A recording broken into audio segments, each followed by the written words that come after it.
Hello అండి అందరికీ. పెసరపప్పు, మునక్కాయ చారు ఎలా చేసుకోవాలో చూపిస్తున్నాను. ఇంట్లో కందిపప్పు లేనప్పుడు పెసరపప్పుతో చేసి చూడండి. టేస్ట్ బాగుంటుంది.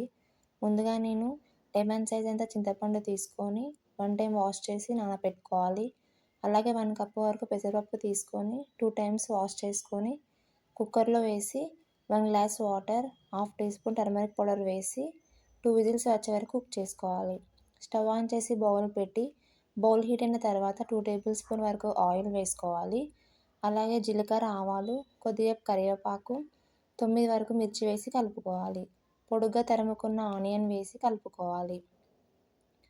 1 టమాటా, కొన్ని మునక్కాయలు వేసి కలుపుకోండి. మునక్కాయలు కొద్దిగా మగ్గినాక హాఫ్ టీ స్పూన్ వరకు జింజర్ పేస్ట్ వేసి కలుపుకోవాలి. అలాగే హాఫ్ టీ స్పూన్ వరకు టర్మరిక్ పౌడర్ వేసి కలుపుకోండి. 50% కుక్ అయ్యే వరకు చూసుకోవాలి. మునక్కాయలు 50% కుక్ అయిన తర్వాత ముందుగా తీసుకున్న చింతపండు రసం వేసి పులుపు తగ్గట్టు వాటర్ వేసుకొని కలుపుకోవాలి. నేను 1 గ్లాస్ వరకు వాటర్ తీసుకున్నాను. మీరు పులుపు తగ్గట్టు తీసుకోండి. 8 నిమిషాల వరకు కుక్ చేసుకున్నాక ముందుగా ఉడికించుకున్న పప్పు తీసుకొని వేసుకోవాలి. బాగా కలుపుకొని 3 మినిట్స్ వరకు కుక్ చేసుకోండి. ముందుగా ఉడికించాం కాబట్టి పప్పుని 3 మినిట్స్ కుక్ చేసుకుంటే సరిపోతుంది.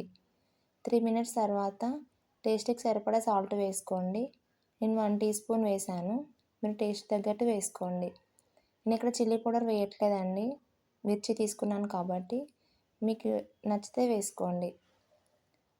1 మినిట్ కుక్ చేసుకున్న తర్వాత సర్వ్ చేసుకుంటే ఇలా ఉంటుందండి. బాగుంటుంది టేస్ట్. నా వీడియో మీకు నచ్చినట్లయితే లైక్ చేయండి, సబ్స్క్రైబ్ చేయండి. Thank you.